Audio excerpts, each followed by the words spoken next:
మనకి సాంగ నమస్కారం చేసేయని వాళ్ళతో వీళ్ళతో చెప్పుకుంటే అది పరిస్థితి వేరండి. పాపం ఎంత అమాయకుడో చూడండి యోసేపు.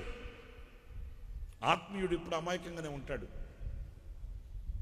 ఆత్మీయుడు కుయుక్తులు, యుక్తులు, మోసాలు, దగాలు ఆత్మీయునికి దూరంగా ఉంటాయి. ఆ ఫేస్ కట్స్ లేకపోతే ఆ ముఖ కౌళికలు చూసే మనం గుర్తుపట్టేయచ్చు. గుర్తుపట్టేయచ్చండి.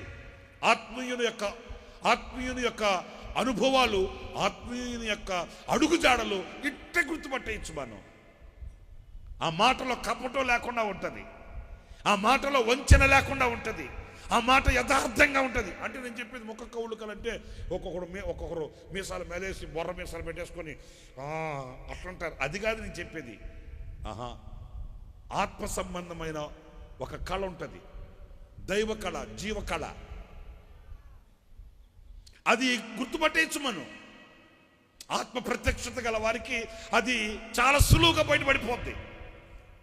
ఆత్మీయుడు ఎప్పుడు దాపిరికంగాను, కుయుక్తిగాను, ఏదో అంటే దాగుడు మూతలు ఆడినట్లుగా ఏదో మతలాపు చేసి మాట్లాడాడండి. యథార్థంగా ఉంటుంది, కపటం లేకుండా ఉంటుంది, పవిత్రంగా ఉంటుంది. అతడు నోరు తెరిచి మాట్లాడే ప్రతి మాట